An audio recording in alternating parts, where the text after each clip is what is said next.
matira ni Tanyag. Ibang tao po. Talaga ba? Kakampihan mo itong babaeng ito? Madam, hindi. Yak! Pero madam, maniwala po kayo sa akin. Yan, takot lang nito sa inyo. Believe me, I would never want to hurt you. Ma'am, maniwala po kayo sa kanya. Talaga? Totoo yung sinasabi mo? Madam naman, hindi naman ako magsisinungaling sa inyo. Promise po.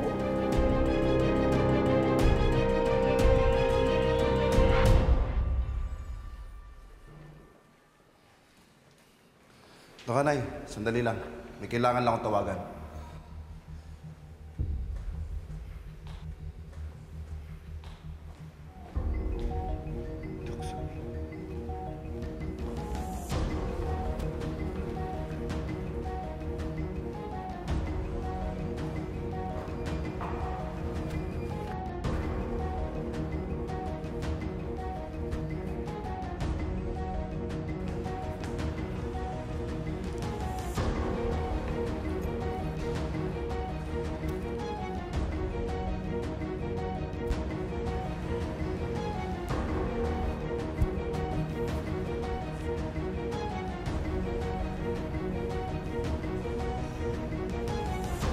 Zoe. Who are you? Grabe ka naman, Doc. Kinalimutan mo na agad yung poging katulad ko. Dax?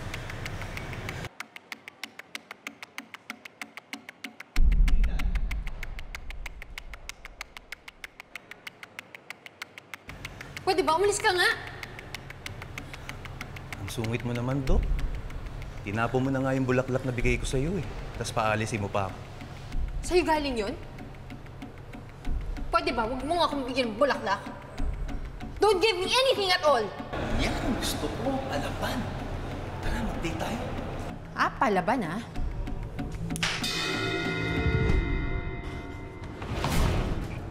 Baka nakakalimutan mo. May utang ka pa sa akin. May alam ako tungkol sa'yo. Eh ano naman? Eh sabihin mo. Hindi ako natatakot sa'yo. Alam mo, dapat nga ikaw ang matakot. Because I am my mother's daughter. Kaya din kitang ipatumba. Bago mo ko ipatumba, ipakukulong muna kita. Mildred, pag ako tinidor mo, hindi ako magdadalawang isip na dukutin yung mga mata mo.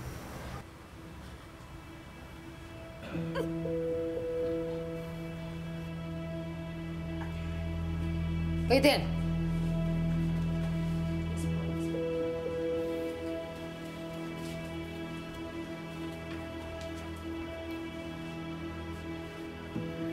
Mildred, salamat ha. Gaga, may bayad yun. Lintik ka eh, papahamak mo pa ako eh. Huwag kang mag-alala. Pag ako nakalabas dito, ako nang bahala sa'yo. Siguradong-sigurado kang makakalaya ka. Oo, sigurado ako. Dahil yung witness na ang tanging alas lang nila sa kaso laban sa akin. Eh kapag nawala siya, makakalaya na ako rito. Babalikan ko silang lahat. Banda sila. Sige na, matutulog na kami. Ikaw, mag-ingat ka, ha? Sige na. Tama na, chismis! Tulog na! Tulog! Zoe, anong nangyari dito? May problema ba? Wala. He's leaving. Hoy! Kanina pa kita hinahanap kung saan ka nagpupunta. Tara na!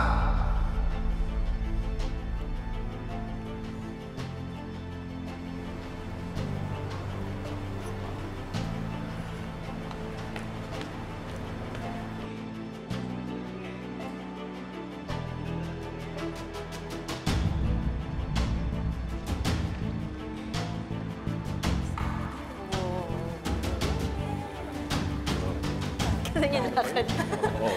Oo nga, bakit nga? Oo nga. Hi, Justine. Good evening, Good evening. Puto. Ma'am Justine, may hinahanap pa po kayo? Evan, Karen, di ba kayo naman yung mga numero unong chismosa dito sa ospital?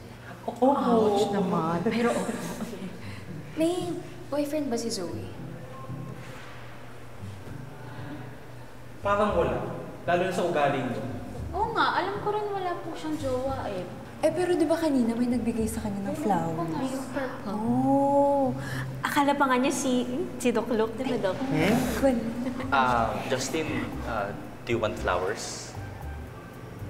Teka, kukunin ko lang. Kaya talaga yun. So she's seeing someone. Baka yung lalaking kausap niya kanina. Pero hindi, mukha sila magkaaway eh. Ma'am Justine, ano po yun? Wala.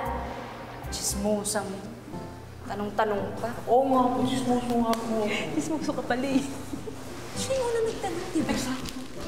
Oh, nasaan na si Justin? Wala! Chismoso po. Ito talaga. Kaya dinuguan.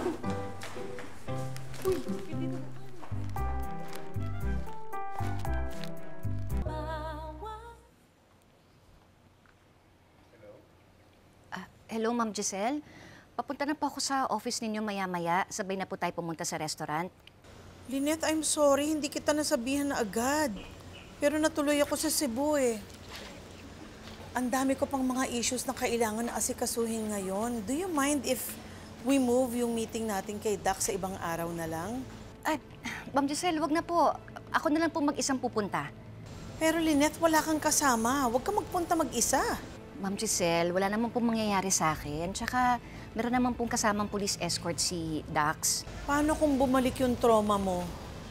Ma'am Giselle, kaya ko po. Wag po kayong mag-alala sa akin. Naku, nag-aalala ako. Alam mo, tawagan ko na lang kaya si Obeng para may kasama ka.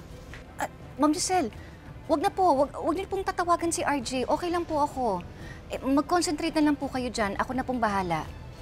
Ingat ka. Sige po, ma'am. Salamat po.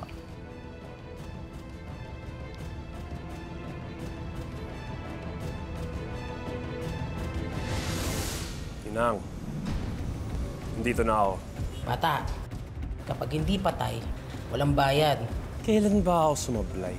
Kung hindi ka mapapursahan ng batas, kahit dito man lang, makaganti ako sa lahat ng mga kasalanan mo sa akin.